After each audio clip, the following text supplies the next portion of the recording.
You're listening to Hurrdat Sports Live. Oh, yeah, no doubt, no doubt. Mike Sautter. Yeah. Mike Sautter. Oh, man, you're going to put me on the spot. Mike Sautter. So on the heels of Nebraska signing Trey Taylor, I said Braylon Warren he will be the most highly coveted quarterback to come out of Nebraska. I think is undeniable. At this point, yeah. I mean, And he still has 2 more years. Yeah, there isn't. So we're talking like upwards of like 30 offers, right? Mm-hmm. Like by the time we're done. If he balls out this fall, because that'll be kind of the inflection point. And he's gonna camp too. So he'll camp well because he's got like physically can do whatever you want him to do. So if he camps well, which he will, and then he balls out this fall, that's where it's really going to go nuts. What would you extrapolate for one Braylon Warren? I mean, certainly a 4-star. Yeah, I don't think that I don't think that's even a question. Are we talking Carter Nelson, Christian Jones? Actually, Carter Nelson probably. Yeah. I mean, Chris Septak maybe. Septak was it was my guy. Not Septak, Steinkuhler. Yeah, Banner Steinkuhler. Zach Potter was 4-star, highly coveted guy. Steinkuhler was the highest rated. Steinkuhler, as far as recruiting service rankings, Steinkuhler is the highest rated recruit. Only 5-star. Yeah, like consensus 5-star that Nebraska's produced. Yeah. I mean, he's probably not good. Well, he could get to a 5-star. I mean, Trey Taylor was like the only commit that could keep us from hand-wringing over B, and he doesn't have a bigger fan than me that's not named Steve Warren. Mm-hmm. I think there isn't a quarterback that's been, as much as, I'm a huge fan of Zane Flores, which hopefully he actually is healthy this year and plays. They're losing quarterbacks. Well, I think 2 more quarterbacks hit the portal. Mm-hmm. And because they had like 8 of them. So like, I think the cream is rising to the top. So, and hopefully, last year, if people didn't know, it's so weird. Like, okay, Husker fans so weird with like kids that go out of state, and I don't get it. Like, Nebraska didn't offer Zane, but you still, like, when people talk about Zane, you still like to bash him. Nebraska didn't offer him. He didn't have a choice. Like, and now you're bashing him because he's been injured for 2 years. Like, you did have a coach that came in and was going to crash his celebratory state championship party, though. Right. And at the last minute did not. Yes. Be inappropriate.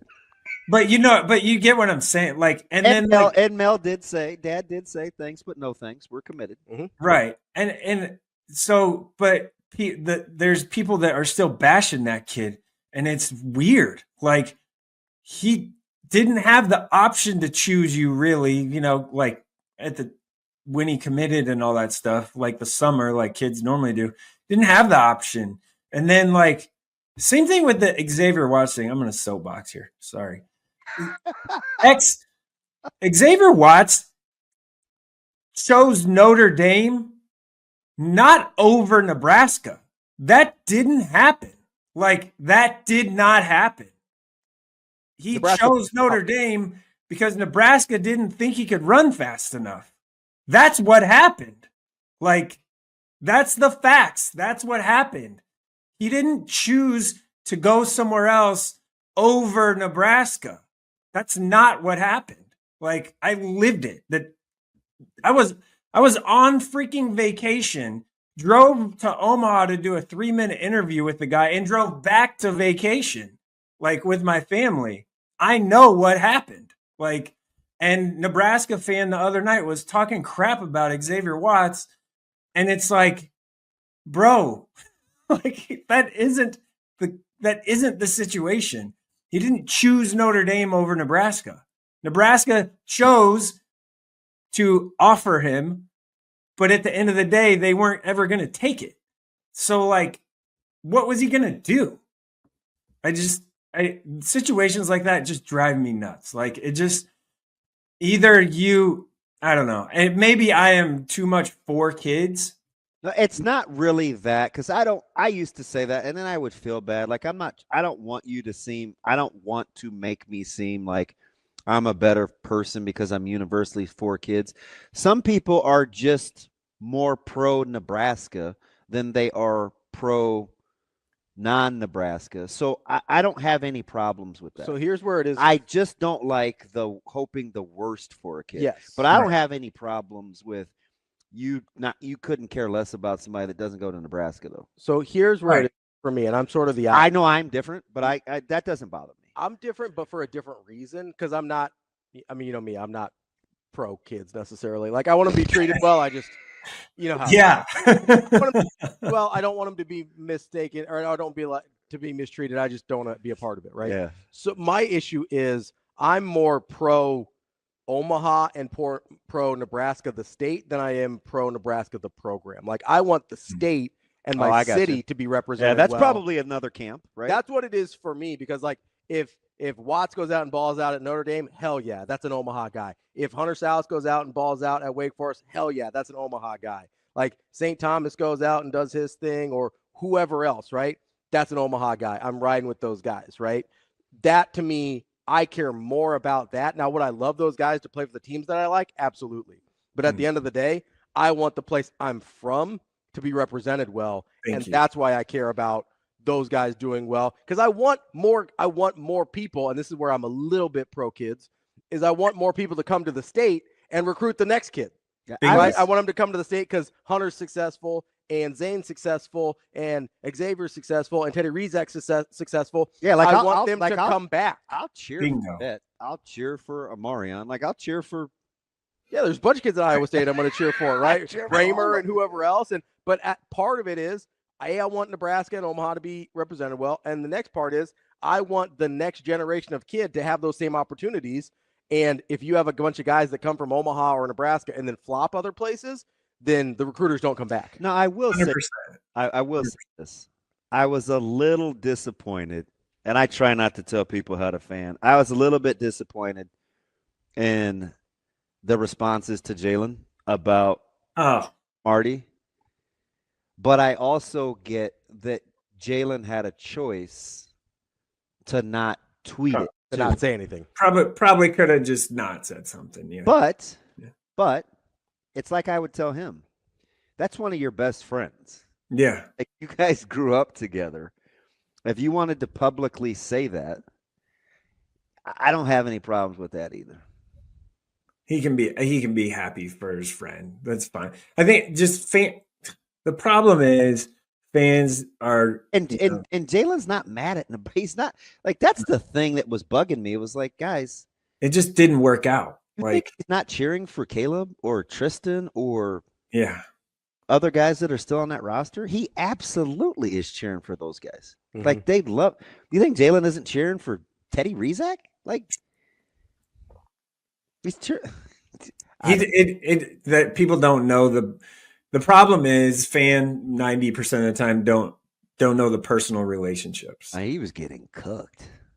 Yeah, because you said great choice. Now, okay, here's where I don't. This is kind of my while we're on this topic. I mean, it felt a certain way. So, do you know why though? It did. Why? Do you know why I think he said it? Because, and I'm totally speculating. Mm-hmm. Because I think the family is in an immediately better spot. Like I think he's cheering for the situation, not so much the school. Sure. Right. That's what I think that's my personal take on it. And that's giving him the benefit of the doubt, which you know him better than most, so that's fair. Yeah. Well, both of them. Yeah. To be honest. Yeah. The one thing with this Marty Brown situation. Marcus Siegel got drafted too. He went to Kansas State. He also was at North Dakota State at first, and no one's mad at him for not going to Nebraska. 49er great, Marcus Siegel. But you know what I mean? Like, nobody talks about him. God, double standard. Like if we're not screw that kid because he didn't go to Nebraska. Well, the day that Burke stomped a mud hole in us when we had to move that game to daytime because of the weather. And who's the wrestling phenom that ran for like 226 miles that day? Burks. Yeah. Mm-hmm. Like on that field, Burks, Siegel, Heinrich, Hickman, Watts. I remember that game. It was like on the field that day of guys playing was incredible. So you want to know the double standard there, Mike? I'm pretty sure they smacked you that day too. Yeah, well aware. You want to know the double standard, Mike, and it's the same thing we saw with Charmar Brown the first time around. When you're going to North Dakota State, we assume you're not good enough to play at Nebraska. Then when it comes back, I don't think we believe that anymore. I think there's still there's a lot of people that believe that, and there's a lot of people selling Nebraska and short. Stop. I don't. Stop. I think people see FCS and they're like, I wasn't good enough. What you hit me with about Minnesota? And I'm like, hey, bro, look at the draft. Same way I feel about North Dakota State. They get more guys drafted than we do.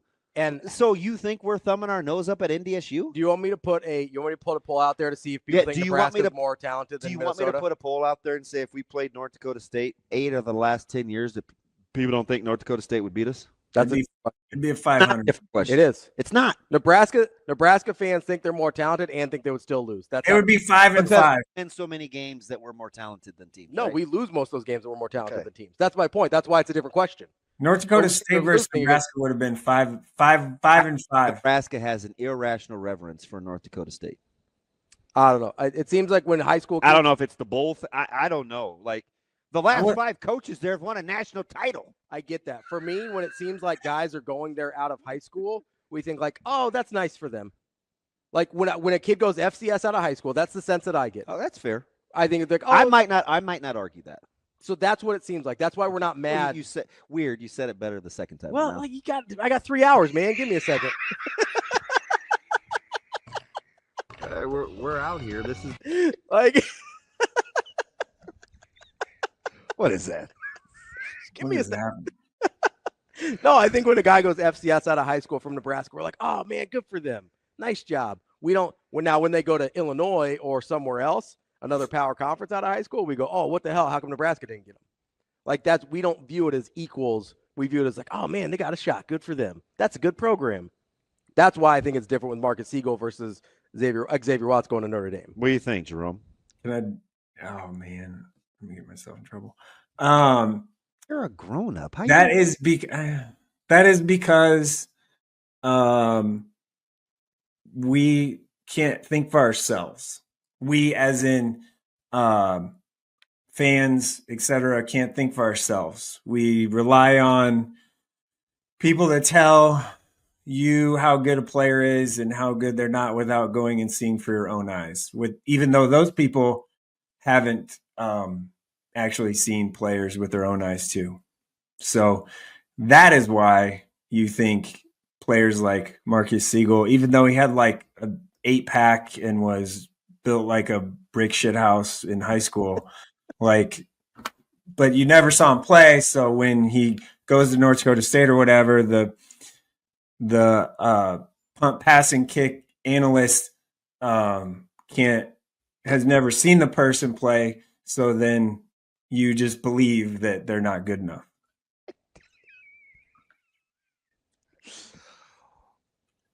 Dare I? Yeah, go ahead. What's a punt, pass, and kick analyst? I think I know. I've never heard that a day in my life. It's the first time I've heard it referred to that way, but I think I know what he's talking about.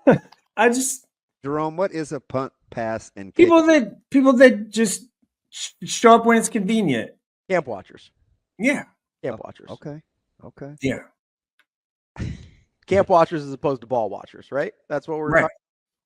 Hey, let me tell you something. And like, I know you can, everyone that does this job or whatever can't do this, but I went to 32 high school football practices last fall in 2 weeks. You know why I went? Not because I'm like, look at me, I'm waking up at 3:30 and driving to Columbus, Nebraska for a practice that starts at 5:30 in the morning. No, I did it because like, oh, I think there's a player over here. I want to go watch them actually practice and like in a team environment and do things like that. That's the reason why I go. So I know what the hell I'm talking about instead of, oh, I might watch one high school football game a year or two and act like I'm the expert. No, I fucking show up. Like, not that hard.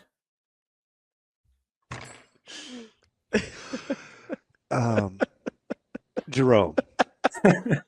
What? It's not. Like, just show up. Yeah. So this is going to be an interesting cycle, right? Especially with like the numbers and the numbers game and whether you get things grandfathered in or not. And there's usually a guy or two every year that will get the dander ruffled. Safe to say this year and this upcoming season, it will be one Darian Jones. Oh, why? I guess why did you say that? Because I'm going to guess, like I said in the preseason last year, he's going to have a monster year. Yeah. Oh. And if he's healthy, he will do it again. Mm-hmm. And we will toss this thing around. Now, there are several candidates, right? There's Bryson Williams. Amarian Jackson. There's Bryson Williams has potential, but he doesn't have the offers yet. Right? So right. I'm talking about the guys that have offers that we will hand ring about. He's got to be number one suspect, doesn't he? Yeah, I think that's probably fair or true. Jensen? Hey, can I say something? Now that's a good one. I love Isaac Jensen, and I've said that for over a year now. I love Isaac Jensen. He catches everything. That dude is a dude. He has more people to share with, though. Yeah. I mean, Darian is clearly the guy, the dude. Yeah. Oh, yeah. The North. He impacts everything. Lots of things. Specialty, like, yeah.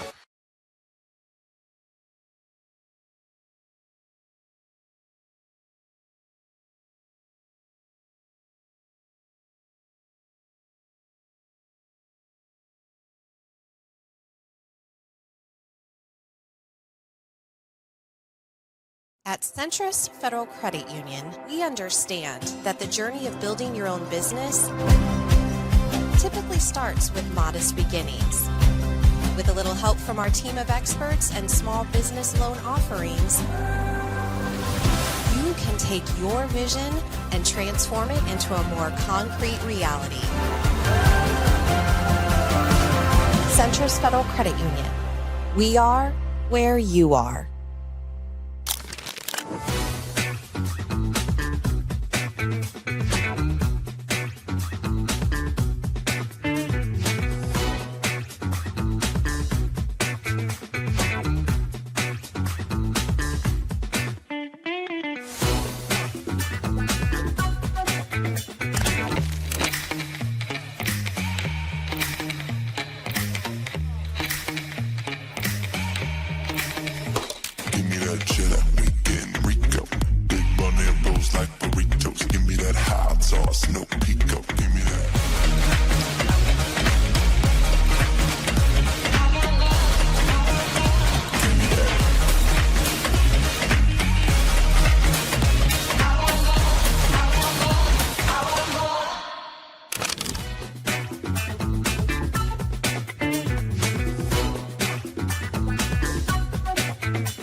Went back, comes in, she makes the catch, and it's a chance for a game-winning double play.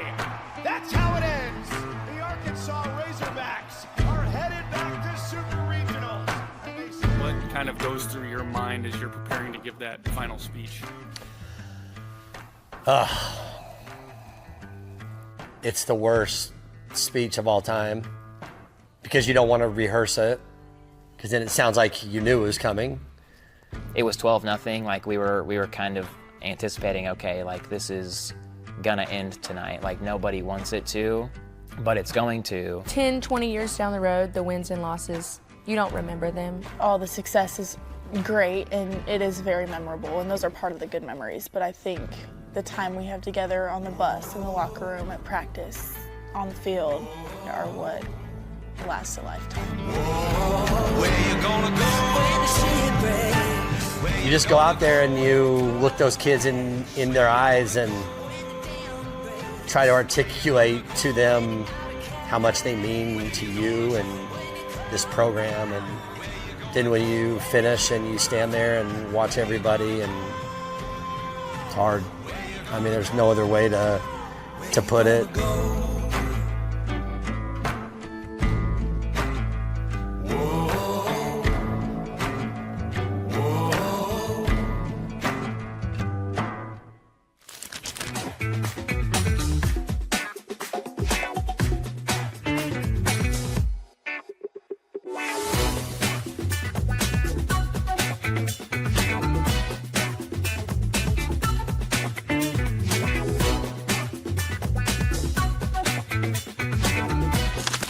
Here with Nebraska Volleyball, Skylar Pierce. Skylar, you're just telling me this is your second year helping at Harrison's camps. You told me there's a lot of kids here that even recognize you. How special is that for you? It's so special just because you never really understand the impact that you're making on people, but when you come to these events or like even other sporting events, you just can see their face light up, and it's just such a wholesome feeling. Yeah.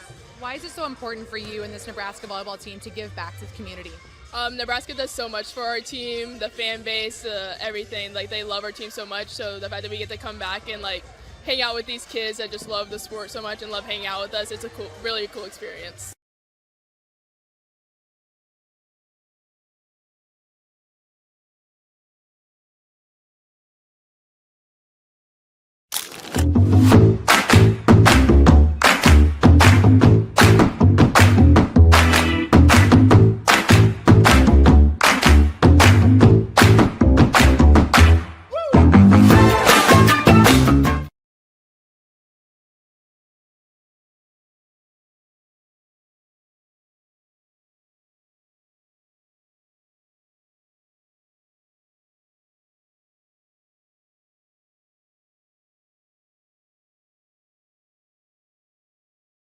Sautter, can I ask you about quarterbacks here?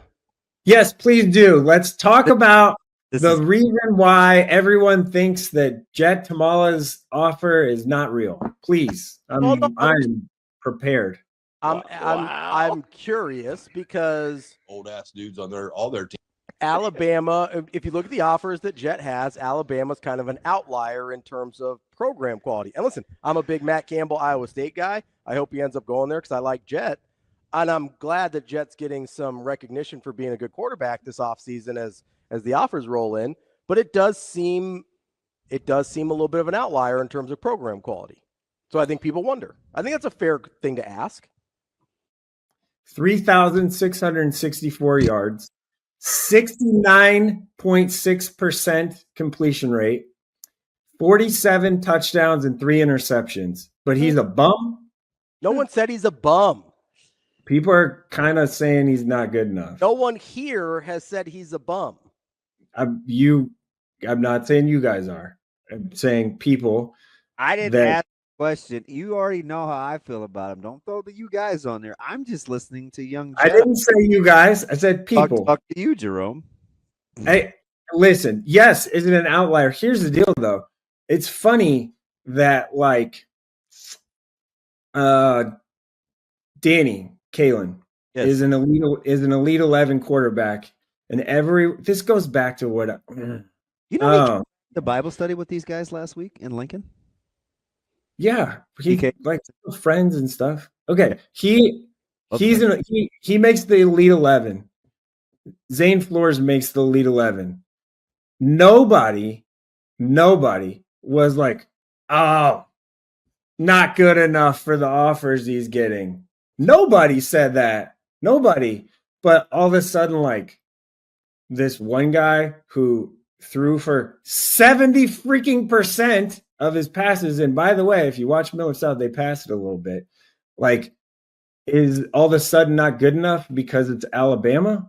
Like, I guess I don't understand. Like, he's probably physically matured quite a bit in the offseason, I would imagine. He's probably gotten a tick more athletic. He's probably gotten better because that kid works on his craft all the time. Like, why are we like, we should be celebrating this, not throwing shade at it, right? Like, I just don't understand. Like, that's just what I don't understand. And hey, if Nebraska thinks that Dayton Raiola is better than Jet Tamala, then so be it. That's fine. That's their opinion. That's their prerogative to feel that way. I have never seen Dayton Raiola play in person, but I would bet on Jet and then the next quarterback coming right behind him after that, Braylon Warren. I would bet on those guys if I'm them, but they don't have to. That's what they can do. It's just I guess I don't understand. When that popped yesterday, there were so many like, is this a real offer? Is this a fake offer? Is this committable? You know, those sort of things. And I'm like, knowing Jet Tamala and his dad, for one, I don't think he puts that out there if it's not committable, to be honest. Okay. Like, let's look at it from the general public's perspective here, because I do think there is a gap between this guy sucks and doesn't deserve offers, and Alabama seems kind of like an outlier, right? Like, we sit here and we go, okay, I like Jet Tamala. I was curious last year why Jet Tamala didn't start having offers earlier, because I thought that I was a good, clear Division I quarterback. So you look at it and you go, okay, this guy can throw it a little bit. He's got good projectables. We've seen him kind of throw down in basketball games, good athlete. And I go, okay, Iowa State, Arizona, Arkansas State, Colorado State, Duke, Iowa. These are teams that he was getting offers from. When you throw an Alabama in there, it is a little bit confusing in terms of the quality of offer. And then I understand what you're saying about committable versus non-committable, but if you're a person just that likes high school football in Nebraska and you go, okay, I know this guy's really good. I saw him play last year and the year before, but I'm looking at his offers. I don't always totally understand what's a committable offer, what's a non-committable offer, and I don't know Jet or his dad.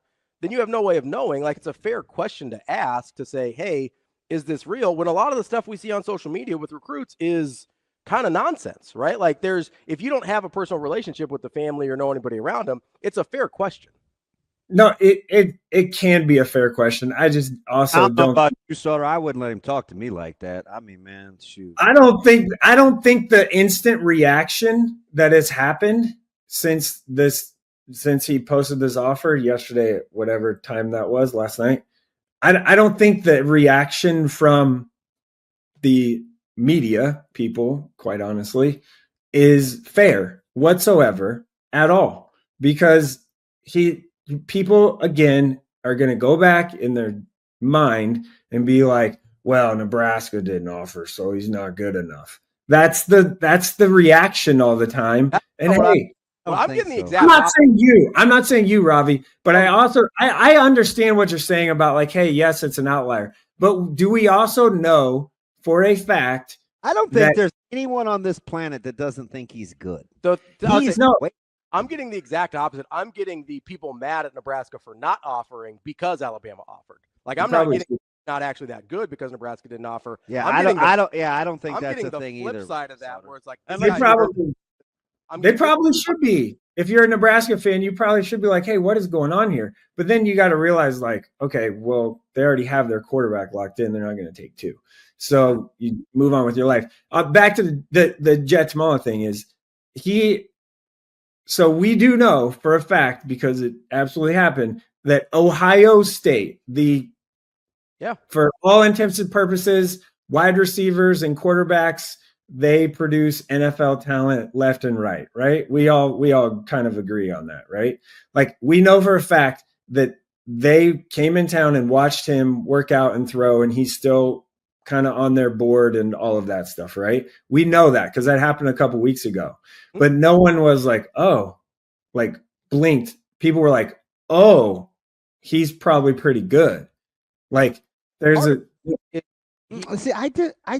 well, he walked away from that. Two things are kind of being said. I think it's a straw man argument to not talk about his attributes. He's very good.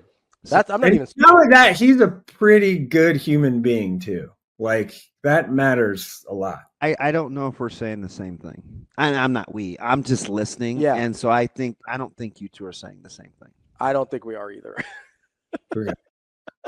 But here's the thing. Here's the beauty of it. And I've tried to set this up like weeks ago.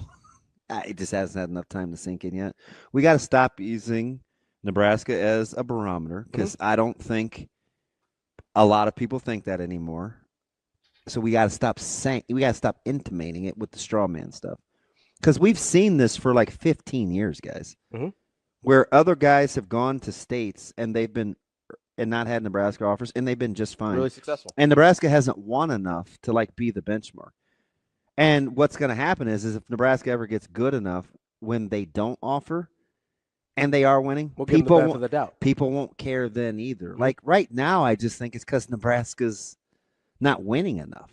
Like it's going to come up again with Braylon Warren. We're just horrified that a player from the state might get away and it'll cost us games. You know, so I just think we got to, I don't know, you guys got to move over.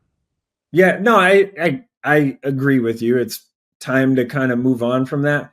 But then when you get text messages from people that like colleagues that I work with and people saying stuff and intimating stuff, I'm just like that's not where we're at here. Like, let's not be that. Like, that's just my thing. I don't know. I think you can have I feel pretty about it. On without having a conversation about whether he's good or not. That was the conversation I was having because I think we all agree that he's very good. And I think we can all say, hey, the recruitment has gone, this kind of comes out of nowhere seemingly in terms of quality of offer versus how the rest of the recruitment's gone. Yeah. Here's one thing about the out of nowhere thing too, is like, when's the last time someone actually spoke to Jet about his recruitment and how it's going and stuff outside of when he actually committed to Iowa State? He lays pretty low. So out of nowhere. That's why I like him too. When I say out of nowhere, I almost mean as much like when's the last time somebody from Nebraska had an Alabama offer? Like Carter Nelson. Sure. Carter Nelson. That was like what, a year ago? So but in general, like Alabama doesn't come knocking down the doors very often in Nebraska. So I think it was a year. It was in the last cycle. It just happened. One guy like ever. I don't know about you guys. I'm still traumatized. About what? In a game in which I thought we were clearly outgunned. We were kind of in for a long time. Yeah. There's 3 plays that were made in that game, and he made 2 of them. Yeah. And you could make the case he made all 3, but Hill had such a good run after the catch on the dump down, the little check down. Yeah. That I got to give Hill some credit. But the other 2? No, he's really good. I'm like, yeah. I felt for a lot of the last year that I was higher on Jet than most people. Remember, I didn't so before. You know how fast that ball's coming out of his hand? because he processes it pretty quick. That ball's getting out of there. Okay. And he's got 2 years ago, it was like, oh, he's not athletic enough. He was just young. He was just young. So I'm excited to see him run it probably a little more this year in games, but I'm also excited to see him throw it around and Wednesday mornings in June. Now, maybe see what it'll look like with the new coaching staff. I don't think a lot's going to change. Very similar. Yeah, I don't think the offensive stuff that's not going to change. I don't think a lot's going to change there.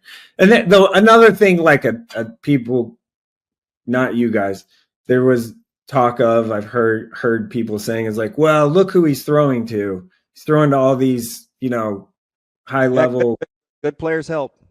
Yeah, but also so when he gets to the next level, he's not going to be throwing to those same type of people. Is that? I mean, goes Alabama, they're going to have good receivers too. Yeah, if it's, you know what I mean. I guess that's not to defend idiocy, but I think they're talking about the players that he's going against. Yeah, comparison, the gap. But I also would say we don't say that about guys from Texas. No, I know. You know what I mean? A guy from Texas or California. I'm yeah. Nebraskans are the only one that gets those criticisms. Right. And I think I feel pretty good about where the football talent is right now in Nebraska. Hurt Bellevue West quarterbacks. Yeah. Oh man, they got too many good players. Listen, you want those guys. It's a lot easier that way. You also still have to be able to drop it into him or complete the pass or avoid a rush at times. And quietly, I'll say I just got to say this about Bellevue West because I think they have a lot of other sports that fall under the radar. Mm-hmm. And I get it, football isn't where Coach Huffman wants it the last couple of years, but basketball is right there. Their other sports are pretty good. And I'm like, where are these? Where are the? I mean, girls basketball is good. Mm-hmm. Track and field is good. Like their 4x4 could win it next week, by the way, and they're boys. So yeah, soccer's in the semis. I'm like, track always good. Not that I'm gonna go air high dap Morrow. That's my dude, but I might dap him up. All right then, Morrow. Big Bellevue West guy, Damon Benning. See, that's what I got to put up. I do. And I kind of like everybody, so I'm. I try to tell people that, and I get in trouble. No, I like that you root for everybody. I do. It's fine. Can't wait. Hey, this is what I can't wait for. So, like if I go to. If I go to too many Millard South functions or games or football stuff this like off season and like the games in the fall, I'll be like, oh, you're such a Millard South homer. Well, I was a West Side homer about 2 years ago, and then I was a Bellevue West homer before that. And I'm sorry, I like going to watch good players.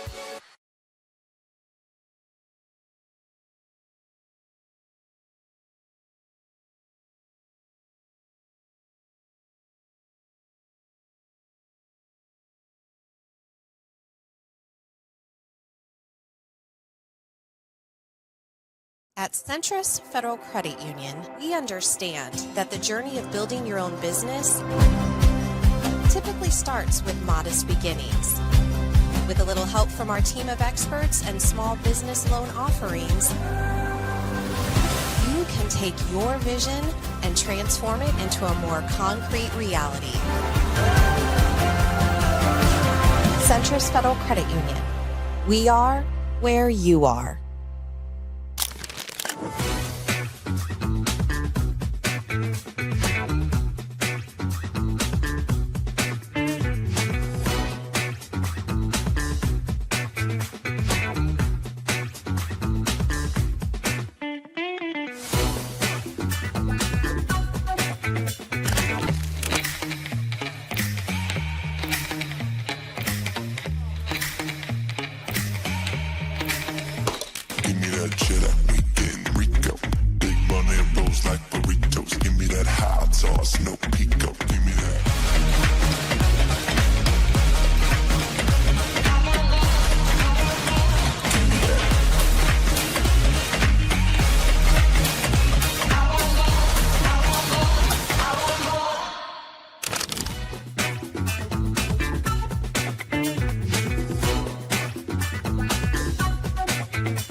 Went back, comes in, she makes the catch, and it's a chance for a game-winning double play.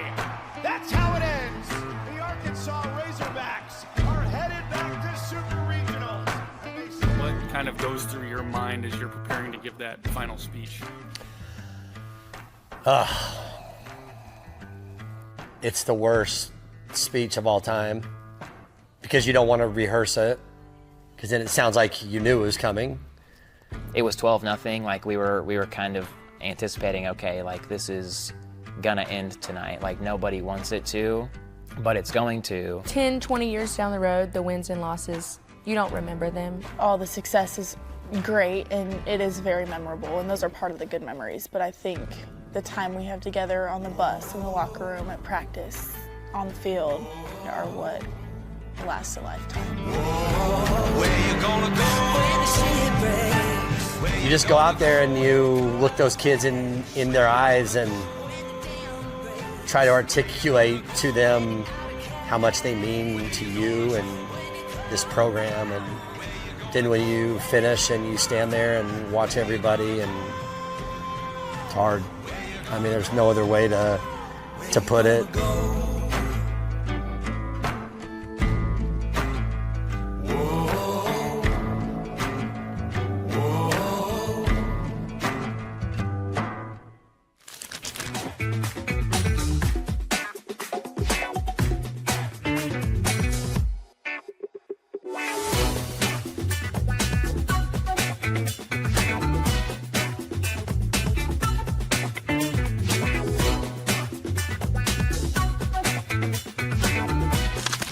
Here with Nebraska volleyball, Skylar Pierce. Skylar, you're just telling me this is your second year helping at Harrison's camps. You told me there's a lot of kids here that even recognize you. How special is that for you? It's so special just because you never really understand the impact that you're making on people, but when you come to these events or like even in other sporting events, you just can see their face light up and it's just such a wholesome feeling. Yeah. Why is it so important for you and this Nebraska volleyball team to give back to the community?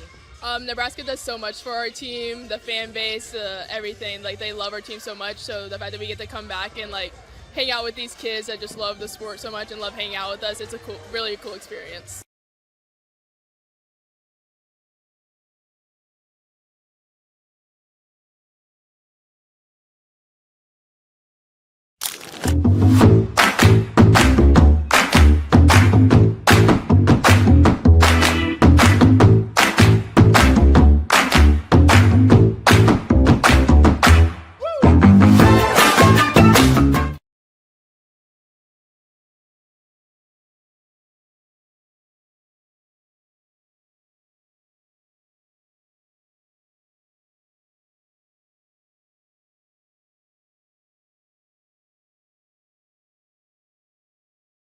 Yeah, 7-on-7 tournament. Are you going tonight? No, I'm not. I am actually going to spend the weekend today, this afternoon, I guess noon to 7, 8, whatever it is, and then all day tomorrow at the Creighton team camp. Oh, so there's a bunch. There's a bunch of teams from across the region in Nebraska, and Waukee Northwest is there, and they're really good. And Colin Rice, I imagine, would be playing. He just visited Iowa. Everybody's want list regionally. Yeah, he just visited Iowa. That would have been Wednesday. And then he's visiting Nebraska on 14th, 15th, something like that. So I want to see him, maybe talk to him. So want to just have a feel for him. So I will be basketballing this weekend. But no, my 7-on-7 tournament, I'm going to brag about myself here. The latest iteration of the very first 7-on-7 tournament to ever be played in Nebraska, which started in 2016, is coming on June 16th and 17th. Hey, the heck with that battle for 7-on-7 stuff, man. I'm the OG. OJ is in Jerome. It's true. Like I was the first. Yes, it's a scholastic one, so it's not like all-star teams, but it's fun. We have some good teams. It'll be at Bellevue West, June 16th and 17th. June 16th is pool play, and I divided the pools, I think, pretty evenly. We have 18 teams. So Thomas Jefferson and Lewis Central from Council Bluffs will be playing in it. And then we have Central City, who I think is actually going to be pretty good again. They will. Remember, they were in the state finals. They made it to state. No, yeah. I mean in the 7-on-7, weren't they? Yeah, there last year? Good. And they were good last year. They throw it around. So have them. Columbus Lakeview's in it, and then Millard South, Omaha West Side. How'd the talk go with Isaac Jensen? That was a nice little sit down. He's he's a little unassuming for how he actually plays, because on the field, he's much more demonstrative. Yeah, so they had passing league with TJ on Wednesday, and went out there because that's like their only passing league game they're going to play, Millard South this June. So I went out there to just talk to their guys and see them and watch the Jet throw it around a little bit against some competition. And Isaac Jensen, I don't know if you remember this. This was probably a year ago. I was like, man, love that guy. Catches everything. And he still catches everything. So, yeah, he's good. He's put on some weight. You could tell he's gotten bigger. Yeah, you can tell he's gotten bigger and stronger and all that stuff. So he yeah, he's good. I feel good about it. I think once he gets to a college weight program, his body will kind of shape more, right? So he's good. Nebraska is not there for him, not in the conversation anymore for him. So hey, how about another guy that's getting some run tonight that we've liked forever, in Jalen Succo? Yeah. He's like the Swiss Army knife. If you remember last year, versatile, said he just kind of does everything. He's the Deebo Samuel of, high school football in Nebraska. So he's his frame. It's so good to see him look, because remember when I was paranoid, right? You were like, Dave, we're cutting it down. And then he had the little injury and we were shaking hands and I was like, oh my God, he's lost an amazing amount of weight. And to see him back in that 215, 220-ish range, I'm super happy for him because he's really good. Yeah, he missed some time last year. It sucked. I think it was I don't know the exact injury, so I'm not going to speculate on that, but it was something internal, I would think, because he lost all that weight. So he literally, Deebo Samuel is the best comp I can give because he can just do basically everything. You can line him up at running back, H-back. He can split out even wide. He can play outside linebacker if you need him to. He can probably rush the passer with his hand in the ground. He can just do a lot of stuff. And he's really athletic and a strong kid, smart too. So that one will be pretty interesting to see what happens. Yeah, what happens. I could see him blowing up because he's gonna be a good tester too. So yeah, you actually watch his tape and you maybe don't believe that he's as good as the film says, because on film he's you could just tell. I mean, you can just tell he's really good. Yeah, and then he tests well, and you're like, oh yeah, that's the guy. Because some guys it just doesn't match up. No. Right? You watch them in 7-on-7, or you look at their athleticism, and then you watch them in game, and it's like, you should pop more, right? And then some guys pop, and then you watch them test, and it's like, oh. I would have thought those numbers would be I would have better. thought, yeah. So he's one of those guys where I think it fits. It lines up, right? Both things line up. Justify you, yeah. The numbers justify the tape.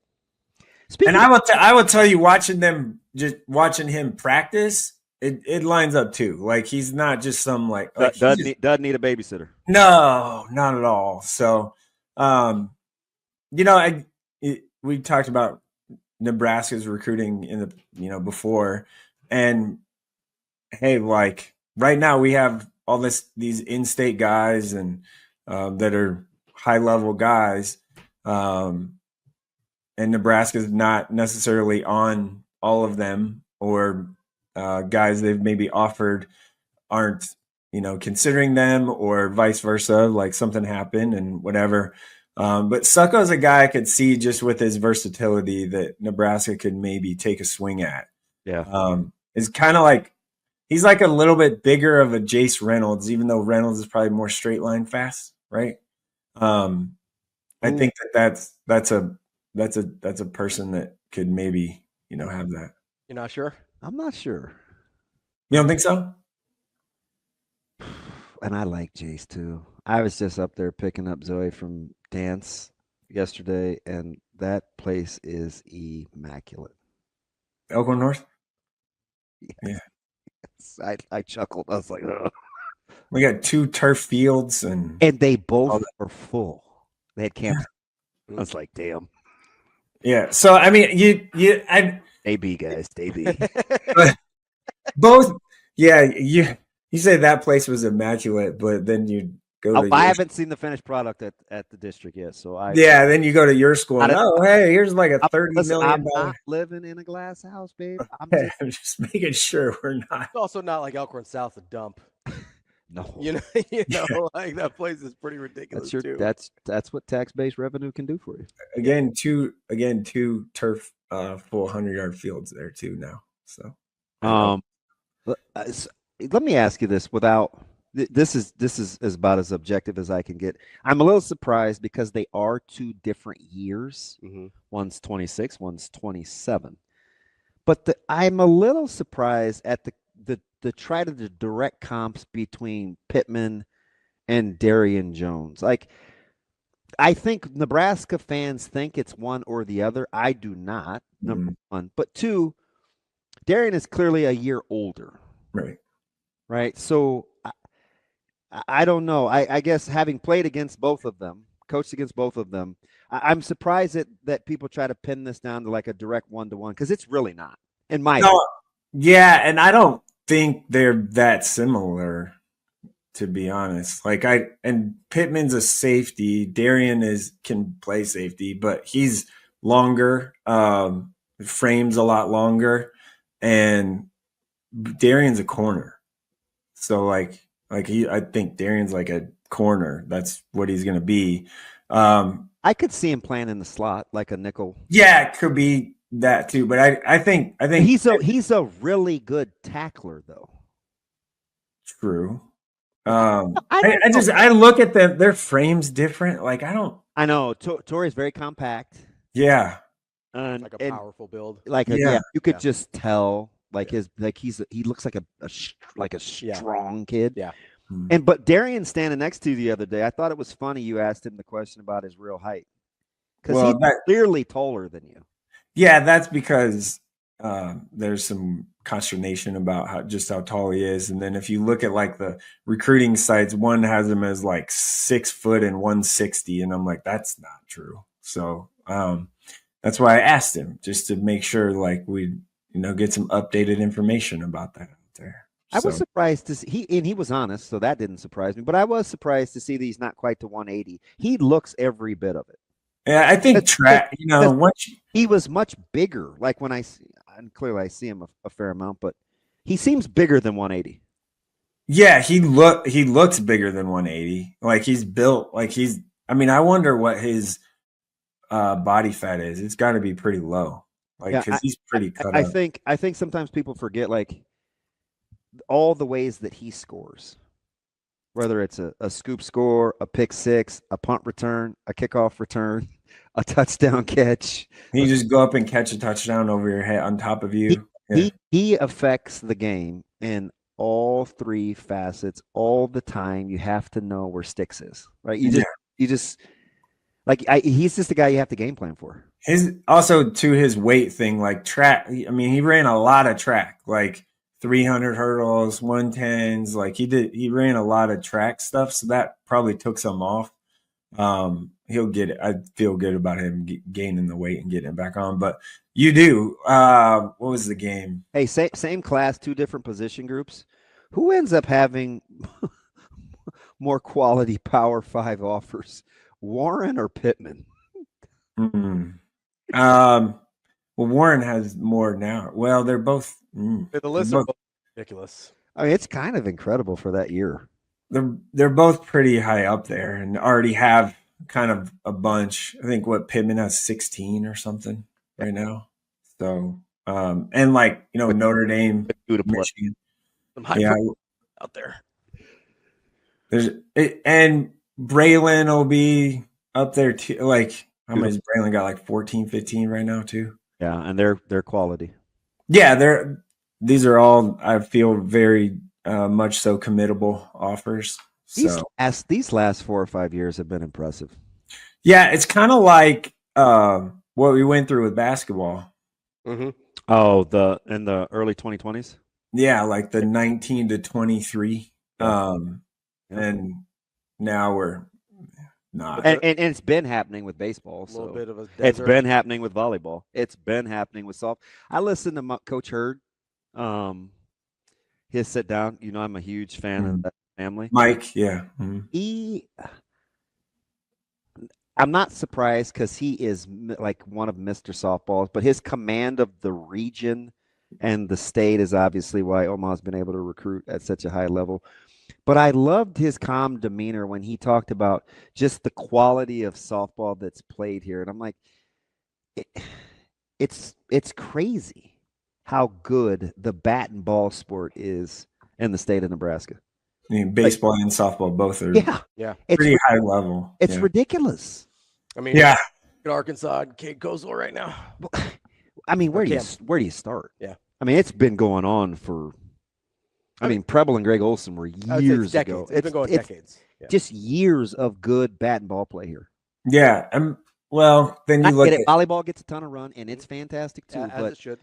But man, it's incredible. I will tell you why. It's because the clubs have been established for such a long time here. Outside of baseball, I guess that just kind of started a handful of years ago. But the clubs, like softball, club softball is like big deal. Club volleyball obviously is a huge deal. They run the sport in Nebraska for sure, probably across the country. The softball is like a pretty big deal too when it comes to club stuff. There's so many good ones. Like, I mean, Quakes Gold. What else? I'm not even gonna try and name it. I would forget someone and someone would get mad at me, so I'm just gonna stop there. So we're not. I just if he wasn't so terrifying in his demeanor, we need to talk to Coach Hurd more. But he Mike Hurd is terrifying. Sweats intensity. No. And I asked his cousin, I asked Jason because that's my nutrition guy, and of course I know little brother, and like the consensus of like who's the toughest, like it takes like a millisecond to say Mike. I'm like, yeah. Really? A millisecond to say Mike. Bill's not soft either. No. But he's a joy to talk to though. Like Bill? Yeah. Like quietly, he's probably one of my favorite. I sent him a message the other day, and it's like he's one of my favorite people. Wait, did he respond to you? Yeah. How long did it take him? Wow, good call. I text him in the morning, early, probably in the 7s or 8s. Okay. And he hit me back after 9 p.m. Yeah, so that's not right. Par for the course. Well, who am I to like? Yeah, you're not any good either. By the way, judging that pot kettle. Yeah. Speaking of Bill Hurd, I went to summer league basketball Monday night at prep, and I walk in and I'm like, "What is going on?" Gretna High has a 1-to-1 coach to player ratio right now in the summer. I even went over to him like, oh, I said some adult things. Hey, Prep sitting on another young potential wing swing young Jim. Gem. Jem. Gem. Not Jim. Gem. I think there's some work there that needs to happen. But yeah, there's a maybe there for sure. Like, it's something to keep an eye on. I will tell you, like, the best player in the gym, though, now goes to AL. So, I will give you a ton of pushback. Especially now that Weber's left. Yeah, I mean, he was. We're talking about Kellen. He was at Blair, now going to AL. Yeah, they play West Side. Mm-hmm. He was the best player on the floor. Mm-hmm. Oh yeah. So, and that's with a lot of whispering after that one. Yeah, there. I may or may not have talked to Coach Simons, and he's like, "Oh, I let it be known that." Hey, he pulls no punches. Yeah, that cares given. Yeah, like you guys think you're, that guy. Well, that guy was the best player, and he was. He's really good. So, there's some young basketball talent that's got a chance to kind of be pretty good in the region. We just need to see it, come to fruition, if you will. I mean, we're right now. I guess I tweeted the other day after Jacob Weber left to go to La Luminaire, which, good for him. Like, you get that opportunity, go for it. Right now in the 2026 or senior class in Nebraska for basketball, there are 0 Division I offers for players, which would be a first in a long time that's happened. The last time we got close to that was 2016 Tristan Simpson was the one Division I player out of high school. And he went to South Dakota. And last year we only had two out of high school that went, and that was Bryson Ball and Brock Scholl. So we're on a bit of a downtrend on the boys basketball side of stuff. And hopefully that turns around. But hey, maybe that means it'll be just a little more competitive. And to be frank, I believe I said this publicly in the past too, is might just help the GPAC guys that are used to recruiting really well in Nebraska and getting really good players, because maybe parents and players will actually start like taking their phone call more. And people won't think that they're like better than them and stuff like that. So no, like I had a conversation on Monday night. I was going to say, man, you don't got to tell me. You don't got to tell me. Like I had a conversation on Monday night with a current GPAC, Monday and Friday, with current GPAC assistant coaches, meaning like your Midlands, Concordias, Dones, all that. And like, I was like, hey, this little downturn of high level talent, probably good for you guys. And they're like, yeah, but we still have people that won't take our call. And I'm like, then we talked about who, and I was like, oh, really? Interesting. Like that person should probably be taking your call. And it's a name that's decently well known in high school basketball right now. So I'm like, and that person has no Division II offers, at least right now, like public anyway, that I know of. So I don't know what we're doing. Like probably just, you don't have to like commit somewhere. You should probably not just turn down people that want to talk to you about potentially playing college basketball for them. Yeah, I will say the hardest part about recruiting NAI level ball is it's a snap to reality for a lot of the kids and a lot of the parents. Most of the time the parents more so than the kids. Mm-hmm. But a lot of time the parents and the kids, where it's the first time they're thinking, oh, I may not be that guy. Right. Yeah. And the hardest part is a lot of like, if you're honest as an NAIA coach, which you should be at any level, you kind of have to be the one that breaks that news to them. Mm-hmm. And that's tough because you've got a JUCO coach usually coming in at the same time, and nothing against JUCO coaches, but usually the JUCO coach is still selling the dream. Yeah, saying I can get you there, right? Yeah. The NAI coach is selling reality. And right. A lot of times people don't want to buy reality, they want to buy the dream. But then they get to the JUCO a lot of times and they have recruited 50 guys and the coach doesn't know your name, and it's a nightmare a lot of times, more than it is the dream. Yeah. Like, all that's true, right? I'm not overstating any of that. No, yeah, that's 100% true. I mean, man, I saw something a couple years ago, and it was great. And it was more about like, everyone thinks kids are entitled and whatever, this generation of kids. Well, how did they get that way? It was because the parents made them that way. So it was actually to do with like the everybody gets a ribbon and a trophy and stuff. What I heard is who gave them the trophies, like, right? Who yeah, was and buying the participation trophies, right? And it's because the parents want the picture with the trophy or the ribbon or whatever to put on their Facebook to show off their kids or whatever, and like that's what changed. It's not the kids necessarily.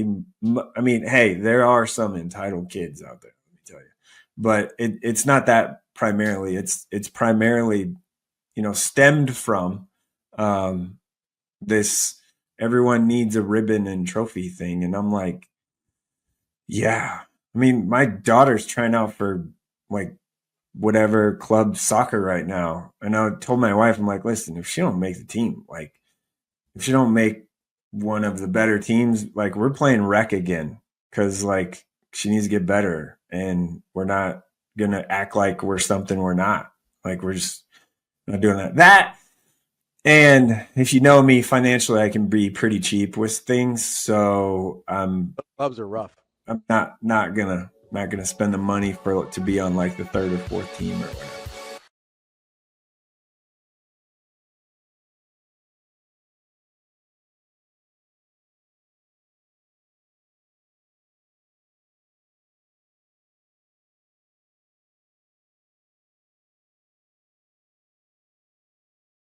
At Centris Federal Credit Union, we understand that the journey of building your own business typically starts with modest beginnings. With a little help from our team of experts and small business loan offerings, you can take your vision and transform it into a more concrete reality. Centris Federal Credit Union. We are where you are.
Went back, comes in, she makes the catch, and it's a chance for a game-winning double play. That's how it ends. The Arkansas Razorbacks are headed back to Super Regionals. What kind of goes through your mind as you're preparing to give that final speech? It's the worst speech of all time because you don't want to rehearse it because then it sounds like you knew it was coming. It was 12-0. Like we were kind of anticipating, okay, like this is gonna end tonight. Like nobody wants it to, but it's going to. 10, 20 years down the road, the wins and losses, you don't remember them. All the success is great and it is very memorable, and those are part of the good memories. But I think the time we have together on the bus, in the locker room, at practice, on the field, are what lasts a lifetime. You just go out there and you look those kids in their eyes and try to articulate to them how much they mean to you and this program. And then when you finish and you stand there and watch everybody, and it's hard. I mean, there's no other way to put it.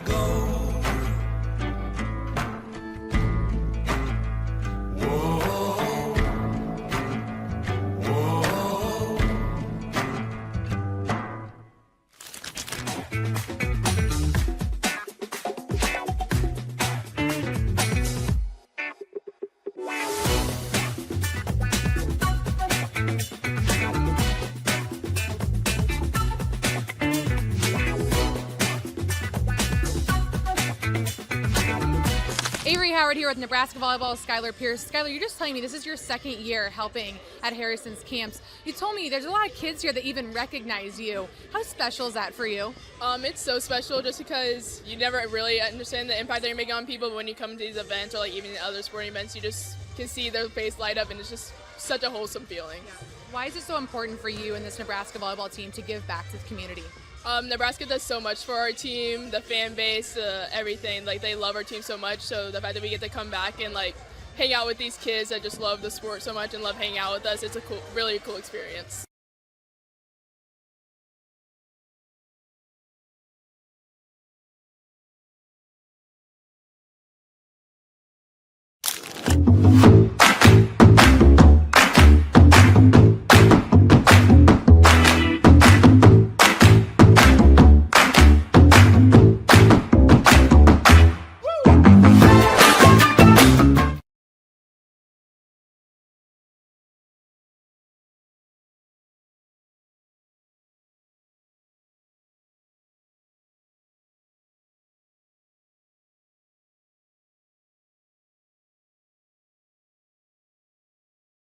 We're joined now by Mike Sautter, and as we're kind of in this middle of this conversation about kind of Coach Rule and some of the way things go about here, I kind of wanted to bring Mike in for part of it as well, because he sees this at the high school level and at the college basketball level quite a bit also. So, Mike, I'm going to kind of set this up long form here, and then you can jump in as well. We're talking a lot about the process of how people go about their business and how Nebraska does things. And we brought Nebraska basketball into it a little bit too, talking about NIL and bidding wars and all this other stuff.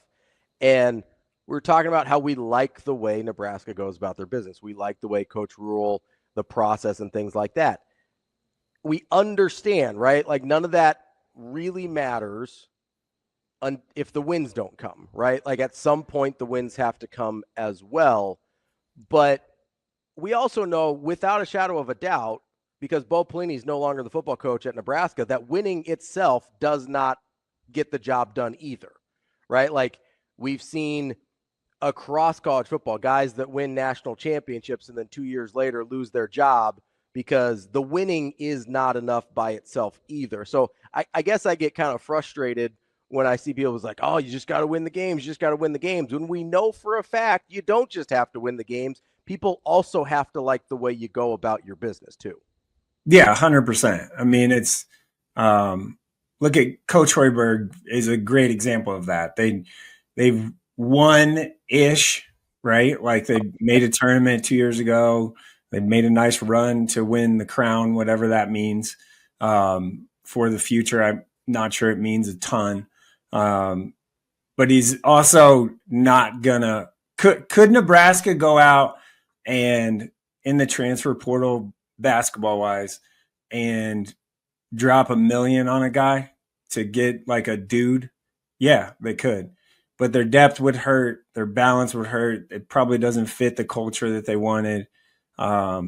They could do that, but I don't think that would be the smart thing to do. Rather than do that, they've used their money and just kind of balanced it out as far as basketball is concerned. They're not just spending it all on one guy and then that makes their bench be not as good. So their philosophy, it certainly feels like, is to have more of a balance, which I think is smart and fiscally probably the right way to do it because, well, look at Creighton, for example, with Pop Isaacs. Like they gave him some money and he was, frankly, didn't fit. I was going to say something else, but I would have got myself in trouble there. So he didn't fit. He didn't fit into what they did, and it didn't work out for them, and they got burned by it, to be honest.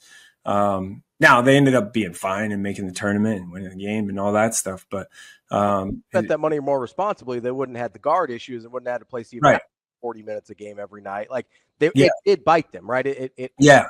Oh yeah, it bit them bad. So you have when you can build a team with more depth like that, because you're not putting all of your eggs into one basket, if you will.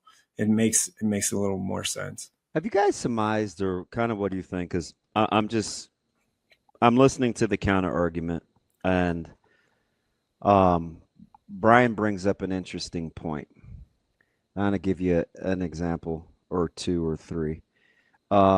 He says, we have two coaches in football and basketball that have won whatever it is, 35 or whatever % of their conference games, and they're somehow loved.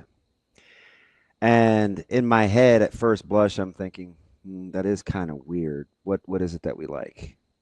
Manner in which they do business. We believe in them. Track record says it's going to be this or whatever, right? But then let me look at it from the other way. How happy would we be to win at a high clip and not have it be people like would we be cool with like Urban Meyer or Rick Pitino or I mean, for me, Danny Hurley. People ask me that question all the time. Would I like Danny Hurley? If it were the other way, where they win a ton, and we win a ton, they go but we don't like how they do it, would we be okay with that? I don't think that's it doesn't seem like it at first blush. Certainly not here. They might be okay with it some places, not at Nebraska. I don't think. Or how about this? This may be fair. What if all things being equal, we could bring Bo back as is for 9 wins? Pencil it in for 9 wins. You think we would play Let's Make a Deal? Yeah, I don't know. Well, I think Bo is probably a 50-50 proposition with most people. Like 50% of the fan base probably didn't mind. 50% probably didn't like it. That might be a little high on the didn't like it, but I don't know. I never want to shoot anybody down just because they're saying something to the contrary. I'm trying to see what it is that I could learn. Is there validity to it? Is there? Yeah, like what are my alternatives, or what? I mean, what the else alternative. Patino's a good alternative to Hoiberg, I think, where you've got a guy. I don't know that anybody loves the way he goes about his business. I don't know that anybody loves interacting with him that much. Like, pretty tough hang, really good basketball coach, right? I don't think there's any doubt about that. I don't know how Nebraskans, and maybe Patino's not a good example because he's not quite as. And it doesn't have to be people. extreme either, because it's not about like not about Nebraska nice or cutthroat cheat. Yeah, what about like Sean Miller? Right? Like, it's not. Sean Miller's maybe a good example. He wins a decent amount, not so much that you're willing to, like, Patino wins so much that you're just like, as long as he's not like committing any felonies, we're pretty cool. But like Sean Miller wins a good amount, like more than Hoiberg for sure, but I don't know that anybody really loves him. He feels pretty greasy sometimes in the way he goes about his business. Like, was Nebraska okay with a Sean Miller as opposed to a Fred Hoiberg? And maybe, probably be okay with that. Don't you have to pit it against the program's success? You do. And that's why I think people have brought up winning percentages, right? You brought up the conference winning percentage. Somebody brought up Rule's overall percentage. I'm just trying to understand the lane train. Like, Nebraska in basketball, and Kyle brings up a good point. There's been 3 coaches in all of Nebraska's history that have brought them to an NCAA tournament. Oh, fudge, I got to do this. So Hoiberg being one of those guys is an accomplishment, right? Like, that is an accomplishment in that scenario. And going to, like, I'll give you this example. It's one I've used before. And Mike, I know you watch a ton of college football too. Who's a better football coach, Mike Leach or Larry Coker? Ooh. Okay. They're different. Like, knock it off. Mike Leach? Correct. Yeah. It's not even like Larry Coker. Stevie Nicks landslide. Like, right? You know who has a higher career winning percentage? Larry Coker.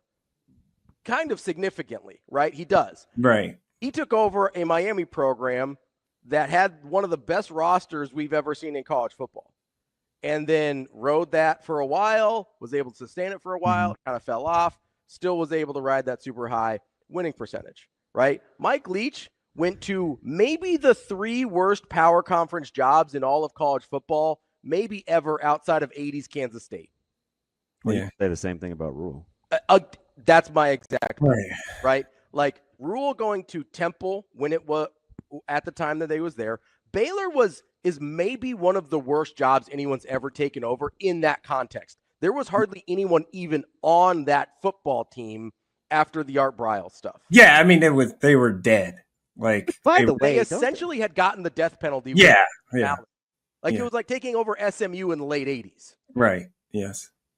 And so we like using his winning percentage, maybe not the most accurate, because the fact that he got that team to 10 wins in year 3 when it took SMU, I think 30 years to make a bowl game again is unbelievable. And that wasn't even really in the transfer portal era where he could turn it over quick. I guess, because I used to say this all the time.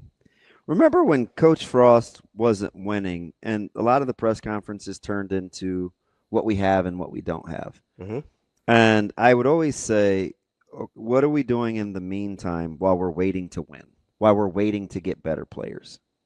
Right? Because that's just that's how I would look at business. What are you doing to set the foundation to get what you need? Yeah. So I think that's one of the things that I'm gravitating towards being principled and having a philosophy in terms of how you want to recruit, how you want to spend money. Because I think in the end, if winning becomes the byproduct, you don't have to adjust. It's you know what I mean? It's quick money. It's quick money pyramid scheme versus work hard, long money. And it's just how long can you afford to be in the hole, I guess, right? Right. Because with the fan base, they'll tell you, like, and rightfully so, at some point you got to win. Yeah. I mean, yes. Like, that's with everything, right? Like no one's saying you can go along this way and not win, right? No one's saying that. Right. What I'm saying is if you're going the other way, your pyramid scheme, your Ponzi scheme, whatever. Yeah, Ponzi schemes are great if you get out in time. Mm-hmm. You make a lot of money. But if you're there when the bottom falls out, you're in a lot of trouble. Yeah. Right? Like, how do you think Florida feels about the aftermath of Urban Meyer? Do you think they feel good about that? Not great because they still haven't bounced back from like that. Ohio State ended up a lot better, right? They ended up with not better than they were with Urban Meyer, but they ended up in a better position than Florida did, right? Because they had a guy in place that was good to go. But like sometimes when you're left holding the bag, you end up like how many coaches has Florida gone through since Urban Meyer? Like 5? Is it 5? It's at least 4, right? Yeah. So count interim. If you count interim, it's more than that. Yeah, but you sit here and you go, okay, yes, you have to win at some point. That is a given. I kind of figured out like why part of why I am like I am about this. Mm-hmm. It's because it was drilled into me, especially from my first visits in Nebraska in the early 90s versus getting on campus and kind of how it changed. I just remember we had a coach that said they had a lot of good players in the past, right? They were rattling off first rounders and they couldn't get over the hump. And he wanted to revisit how they did business in terms of treating one another and changing the culture. And so I always kind of start with like mental makeup and that, because it's not like Booker was a better player than Pickens or Wistrom was a better player than Mike Kroll, right? Like that's not really the discussion. It was, why couldn't those guys get over the hump in crunch time? And I asked Dumas this once about the biggest difference between him being on campus pre and post that 92 class and the Unity Council and all this other stuff. And the easy answer is T-Phrase, but it was way bigger than that. Mm-hmm. It was the fact that,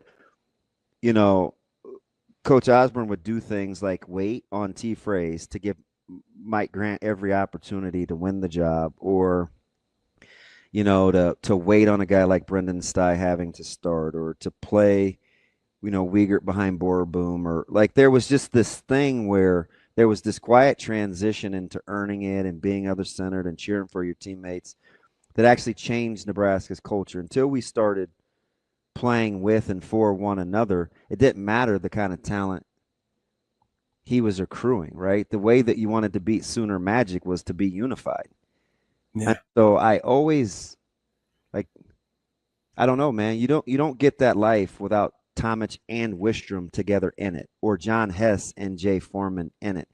And it does something to my spirit when I hear people just talk about, oh man, they had great depth. They just had fellas. And it's like, yeah, that was really hard too. Like that wasn't always fun. Like sometimes you wanted to be the guy or didn't want to cheer for the guy. Like I'm pretty sure, Mac-10 wasn't always interested in cheering for Mike Brown. You know what I mean? Especially coming off an injury when a guy gets to campus in 96. So it's like, look at the running back room in that time though too. I mean, and I try to take me out of it, but yeah, that's the easy one. But That's you had to do it in the quarterback room too. right. Yeah. So I just like the methodology in terms of how to run a program before I worry about what the end results are. And at some point I'll get to what the end results are, but I don't want to build a house on shaky ground either, right? Right. I tried that in my personal life. That doesn't work, right? Mm-hmm. Like you gotta. It just doesn't work. So Yeah. I'm always gonna gravitate towards the methodology, and I like the fact they're not blowing money on NIL, and you want the right guy. And yeah, man, do I want to win? But I'm also smart enough to know I can't compare going to Baylor post Bryles versus the monumental increases in the program's development since Coach Rule took over. Mm-hmm. Right? It's not important for me to understand that he hasn't beaten a Power 5 opponent ranked, because I'm just a big fan of just because you have been doesn't mean you always will be. That just would be a miserable way to live life. Right. I just. Well, how many times do we hear in the pre-Warriors dynasty in the NBA, right? Oh, jump shooting team can't win a championship. Team can't win a championship. Jump shooting team can't win a championship until a jump shooting team won a championship. And now it's like, okay, just because it was true doesn't mean it's always going to be true. Like we're talking about, hey, Moneyball can't win a title. Moneyball can't win a title. Moneyball can't win a title. Guess how every team that's won a title in the last 20 years operates? You know who I think of, Mike? Talking about this? I can't help but to think of a guy like Coach Petito. Oh, yeah. Won a ton. Yep. Set his own standard. And at some point, it wasn't enough. Yeah. And guess who didn't change? He never changed. No. Coach Petito. And maybe that was part of it, but he was still the same guy that people were vilifying behind his back. And I'm like, I don't know, man. Like, I just don't think I can ever move that way. I don't know. And I've seen, like at 80, it just, I don't know. I think Coach Petito comes to mind right away. Sometimes the winning just isn't. It's weird. It's kind of like this voluptuous apple that I have. You've been waiting to go to that apple. When Bigfoot comes, I just hand this apple. And then I know, because I know Bigfoot's going to be in the area or something. Oh, man. You got to get off states and highways, though. You got to do the back roads. So when Bigfoot comes, I'm just be like, here, have this apple. Don't eat me. Eat this very voluptuous apple that I have. Harriet alone. I love Harriet. By the way, I think we need to tell her, listen, I'm pretty sure Harriet's not, she doesn't do drugs. I don't know her well enough to definitively say whether or not she partakes in any sort of that's fine. That's fine. In any sort of recreational activities like that. I really don't know. Well, she was born in 45, so she's 80, right? She said she was 53. Yeah.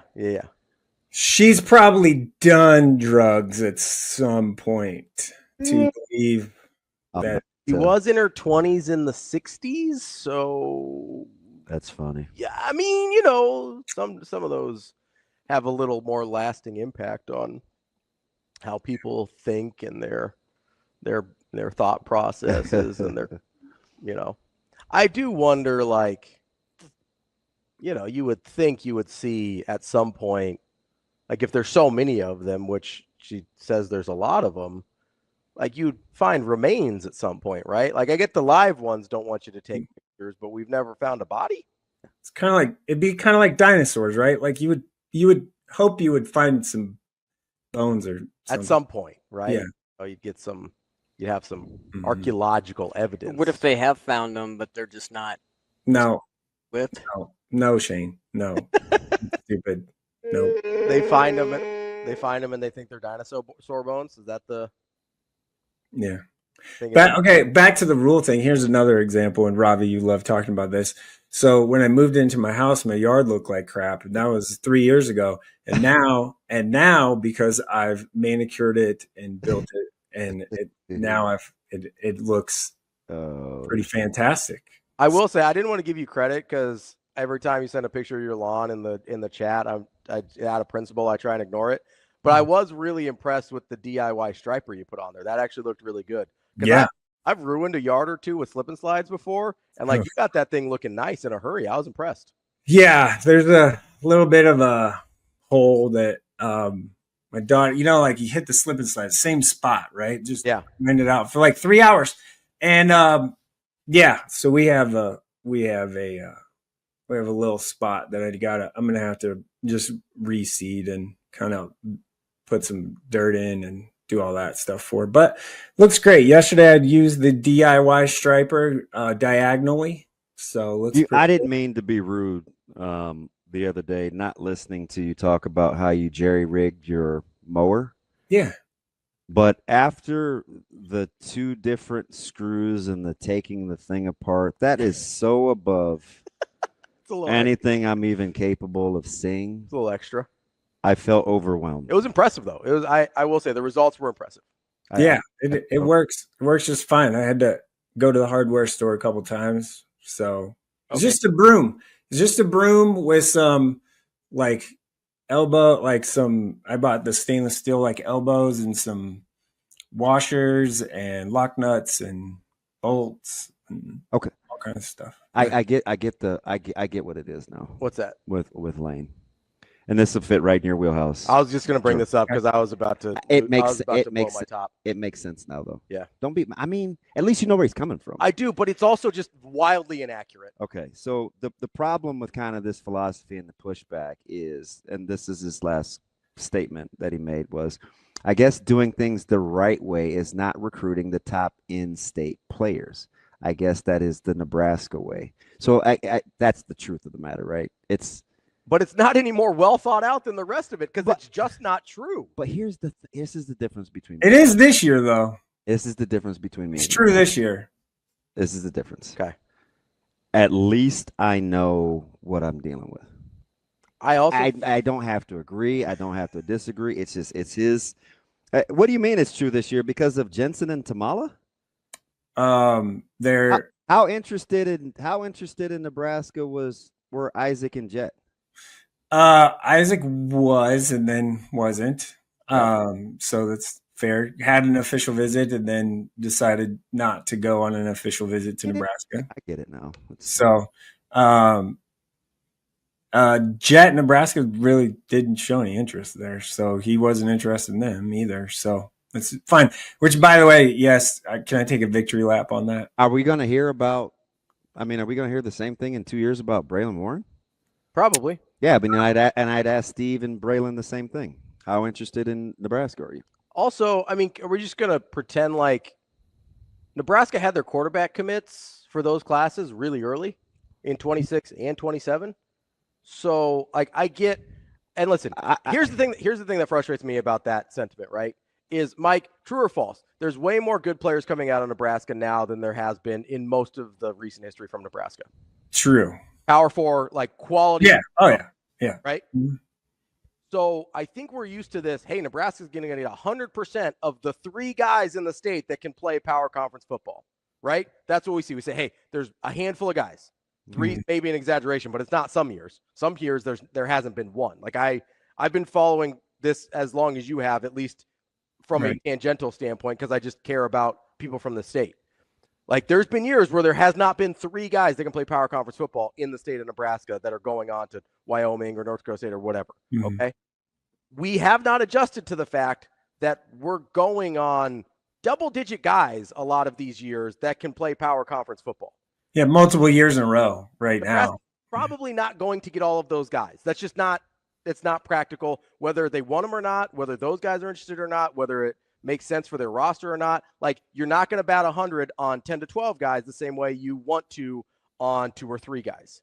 I don't think we've adjusted this idea that just because you can play power conference football in the state of Nebraska, it's no longer the, hey, you're the one guy Nebraska can get out of the state.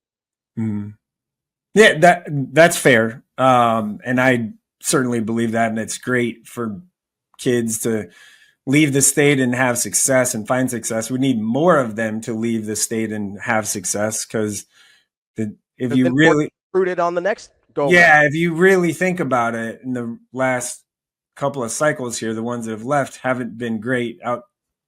Xavier Watts, great.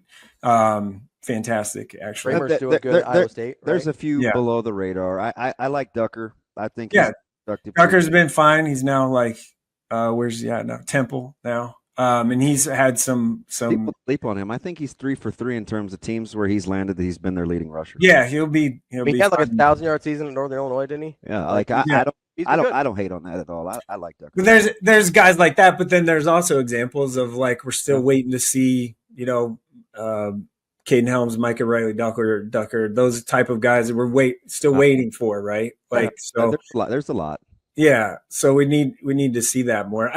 My thing is just, I guess, talking with the people in this cycle or this class, 26, maybe a little 27 too. It's like, hey, like, we're 45 minutes away. Should we have to go to your camp? Like we're right here. Are you? I don't want to pawn that off. And yes, part of my opinion is I do believe that like, hey, we're right here, man. Like, you know, should we have to go to your camp for you to show interest in us, for you to like recruit us and to do all that? We're right here. Like that's the questions, right? That people are asking or have. And I get it because a couple of those are right in my very own backyard. Right. Like I see both sides of that. I've seen Teddy, I've seen Anthony, I've seen Braylon. I get it. Right. And I get both sides of that too. Like, I mean, geez, they're right here. Just like they're right here. You can see them a lot. Like, but I will say one thing, and I can only say this about Braylon and Teddy so much because I know that question has come from both parents, right? Well, Matt Rule has been very not publicly, but he has said, and he's talked to DJ on a more than two occasions. Where, and I think it's kind of the same thing with. I do think there is something to them seeing you in their environment versus against other high school competition. That's very fair. And Nelson Wheeler is an example. And I think the one thing that sticks in his craw about Teddy is if he was going to run that time and test out for Notre Dame, why wouldn't he do it here? I guarantee you, Coach Rule wishes that he would have done that in Memorial Stadium. I mean, there's some validity to that. But on the other hand, could you understand a school saying we'd like to see you through our drills and in an out because we have our standards of kind of how that translates? Yeah, 100%. That's fair. It's a fair argument. And like I said, both sides, I see both sides of it. But I also look at like, man, like Miller South has 8 guys. We talked about this last week. And like, how many times did Nebraska go to Miller South whenever they could, like in the fall or even in in the winter in like January or February or whatever. So, which like in the Jet the other day is another reason why I like him. I sent him a congratulations from 7-on-7. He was like, "Yes, sir." But when he was doing the interviews, like his self-awareness is one of the things that I've always liked about him. I like Jet a lot. I really I do too. Just listening to him, I was like, man. Okay. Like, hey, I was a little bit of a late bloomer. I had to work on this. I had to do that. Like he took all that stuff and he used it as fuel. Yeah. Mm-hmm. And just hearing him go through the, interviewing him on kind of his journey. And I think they caught up with him at Elite 11 and just his own self-assessment. I was like, he's always going to give himself a chance because at a young age, he's capable of doing that. Yeah, it's hard. Self-evaluating. It's just really hard. And then to be honest, because most of us lie to ourselves. He's very mature. Like he's very mature. Like his dad, if you know his dad, very measured, like very professional person. Like he has been in had to have tough conversations with people before. So Jed will be fine. I am, I'm going to be very happy for him. And look, the Alabama offer was legit. That's all we'll say that. The only thing I'm upset about him flipping to Alabama is I was really excited about Matt Campbell getting a really good quarterback. Right. Like, because I like Iowa State. I like Matt Campbell. Like, I appreciate what he's done with that program. It's a bummer that he's not getting a really good quarterback. That was, I said, what did I say just a year ago? Like, I didn't understand why Jet didn't have any offers. Mm-hmm. Like, I said that out loud, I think, on this show, where I was like, hey, that guy's pretty good. He's got really good size. Like, that's a dude that has, like, that should be being recruited at a higher level.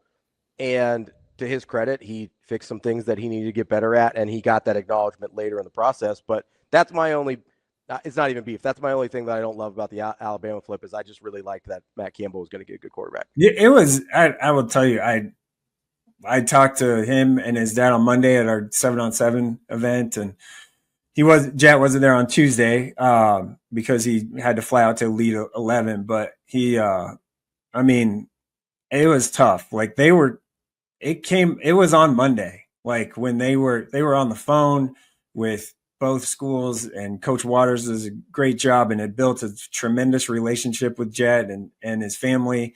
And it was a pretty tough conversation, I would imagine, to have to decommit there, because they did build this. But most kids in that situation would have immediately been like, I'm dropping them and I'm going to Alabama. They took some time and really thought it through. So I need to it's a lot of credit to them. Again, it shows the maturity there. I know it's I just like him. Mm-hmm. I do too. I've seen. I know his dad better than I know him, but I've seen better crumble under similar situations. And I tell you what, I've seen that guy get coached really hard, and he's cool. Oh yeah, he can take it. The thing about Jet is, one thing when he was like a sophomore, I was like, is he athletic enough? But now he's pretty athletic enough. I saw him throw down on somebody pretty aggressive. Look at the basketball stuff. Yeah, look at basketball. He's a pretty athletic guy, and he can move. He can really move out of the pocket and do some things, and he's fine. Jerome, so when you, as we're talking with Mike Sautter, when you talk about, hey, we're 45 minutes away, because again, I don't think you're exaggerating, because I know that sentiment. Mm-hmm. How fair is it to ask those guys in that same setting why you just don't shoot down the road the same amount of drive time both ways? When guys from all over the country, because it kind of is like my mom would say, like, she's like, you don't call me, and I'd say, well, you don't call either. It's a two-way deal. Yeah. You know what I mean? Like what? So like Nebraska has kids coming from all over the country to do the thing they're asking, and it. Why I asked the question? Do you know why I asked the question? Why? Because I was but I don't want to exaggerate. I had I've talked about this generally, difficult conversation with Coach Aycock about Caleb going to Ames and came to West Side, and I think I can say this. It just wasn't the example he used. Is I have this guy, and because Caleb canceled he canceled an OV, and it was going to be it was inclement weather and whatever. And he said, I have guys that have come in from this place, and this place that are significantly further. We're only talking about 2 and some change. Yeah. Basically, I see better than I hear. And I was like, okay, not much I could say. So what's the first thing that I did is I said, well, hey, I'll talk to your DB coach. We can definitely own that. Yada, yada, yada. Now, that discussion, when I told Caleb about that, of course, his personality. It made him mad. Yeah, oh yeah. Because he felt like the reason was legit. And you just know how he's real linear like that. Yeah. So it was going to be a disaster from then on. But that conversation is definitely thought about amongst a lot of schools. Like, hey, come see us too. And I think it's like that now more, Mike, because school, you have to you're going to be compensated. So they have to know. I mean, you don't get hired without a real interview. Yeah, so they want to. Right. People can listen to my tape all they want, but they still want me to come in and talk to them. And you think I don't want to say, hey, you've play heard the enough? broadcast. Yeah. Like, get the offer or don't. You know what I mean? I also think people need to want to, before the interview, you probably need to have a couple phone calls and a little correspondence back and forth, though, too. Yeah. I don't know, man. I see both sides of the coin for sure. But right now, like the sentiment with some Nebraska kids, families, coaching staff, whatever it may be, however that may be sliced, is, hey, we're right here. You need to show us some love too, and then we'll reciprocate it, I guess. That I think is part of this sentiment. So fair or foul that this staff has spent more time in Omaha than any previous staff in the last 15 years. Certainly has. He certainly had Frost. Who? Frost and Root's been a lot. What do you mean Omaha? Wait, who? What part of Omaha are we talking about? Frost was coming to Omaha? Like what part of Omaha? Frost was coming to Omaha like Rule, yes or no? West of 120th Street. Well, who was out there that he was recruiting? Oakhorn South a lot. And Burke.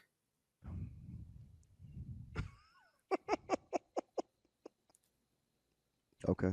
The other part is an easy question. I kind of felt like it was a golf tennis ball question. Yeah. Okay. He hemmed and hawed over Larry Coker versus Mike Leach too. So it's an easy question, Mike. It is. Yes, Rule has been here more, but I'm saying back when Frost. Where was the first? Where was the first place Mickey Joseph went when he got the interim tag? Was it Central? Did he feel like he had some making up to do? Gretna. Oh yeah, 100%. Hey man, like, where's the first? Who did Rule want to go? Well, back? he's making up to do. Who did Rule want to go 72nd back Street. and take a look at the quarterback spot in Gretna? Yeah, Zane. Okay, man, like keep it a buck. Keep it a buck, man. Well, I'm just there was a lot of time spent west of 120th in the Frost era if recruiting. I'm just saying. Not a lot of time spent east of 120th Street or 84th Street. Doing a quick count here, I believe this number's close, if not dead on. There are 40 guys from the state of Nebraska on this roster. 40. Yeah. So I don't think we can genuinely sit here and say that Coach Rule has not. And I know that's no, I'm not saying that. By the way, like, I know there's some people in recent classes that are like, maybe they deserved a phone call, maybe they didn't, whatever. But there's no way you can look like there's only. I mean, we thought Mickey was a god because he was in Omaha as much as he was. Like there's 129 guys on this seriously roster. Misremembering. No, I said Damon. I said yes, he was there a lot, and like he needed to be east of 120th Street because they had a problem east of 120th Street. Things like hosting camps, free clinics east. Yeah. Okay. I just said when I was talking about the Frost thing west of I was very tongue in cheek there a little bit. Hopefully people understood that was kind of me. I don't know, man. We got a tough group. You got to be.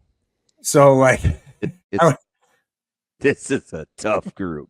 People that know, like they struggled in the Frost era. Really, it wasn't this. Bo heard it. Riley didn't know enough. Like we just are. Before Coach Rule just saying things to fit our. You can have your own opinions. You just don't get your own set of facts. Before Coach Rule, they had kind of a problem. Eastboro had Cooper on the streets. You did a broadcast from a North game 3 feet from Coach Rule. That's their head coach, Jerome. Yes, I did not. Hey, again, like I said, let me go back down here with. I did not do that. I will never do that. By the way, well, I did say hello, but I wasn't like, here, let's take a selfie or whatever. No, I meant the microphone. Didn't you get him for a hit? I can't. No, not me. He was with Coach Knight, and they stayed through like half or whatever. Yeah, third quarter actually. Omaha North game last year. He's not baby Gronk. He's not getting selfies with Coach Rule. Hey, that little dude, man. Dude. He did do some investigating. I'm just saying, 31% of the rosters from Nebraska. I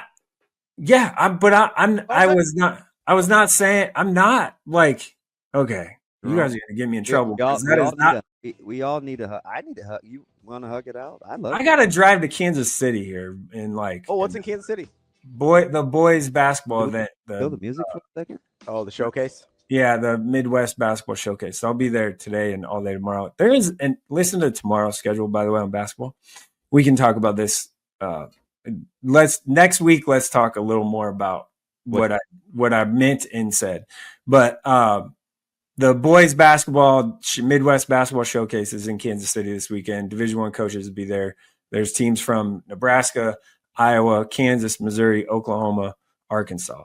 So it's a good event. It's always fun. I've been to every iteration of this event, even back when with the first one they ever had when they did the Scholastic events with live periods in June. So like Grady Dick was at this event. Hey, was that the same event we went to that where they take a couple guys from each school that Cable was there? Remember? Yes, but they changed it to where it's whole teams there. Yeah, it's whole teams now. So yes, it's the same event, but it's entire teams instead of That's just. kind of a cool little deal. Yeah, it is. It's great. I love it. I have a lot of coaches there. That's where I actually got a chance to pick Crutch's brain on his philosophy. Yeah, I love the event. So we'll be there. Jacob is I got to meet Jacob there. I have a dog. I remember crying to you about how loaded a ropes team was from Nebraska. Yeah, I mean, those guys are putting in work. I was like, dang, man, who divvied up these teams? Yeah, I was at Staley High School then. Now it's at home field in Kansas City. So Staley was a beautiful campus. It's no wonder why they win a lot. So gosh, it was amazing. I mean, how many gyms did they have? 38 maybe? It made Northeast look small, and Northeast has like 18. Northeast has 7 full courts in their high school. Omaha Central has 1. Oh, I full know. Court. Just tell one them. Full court. Yeah, when people complain about like winning and like, oh, we don't have whatever resources and stuff, I'm like, Omaha Central did it with 1 3/4 courts in their entire building, so no excuses. Like practice time was whatever. So that that's where I'll be tomorrow. There's a game. It's wild. The schedule is nuts. Like 8 a.m., 10 p.m. is the last game. There is a team from Nebraska playing every hour on the hour, starting at 8 a.m. and the last one at 10 p.m. That's it's a long day. Well, have fun, big man. Enjoy some hoops in Kansas City.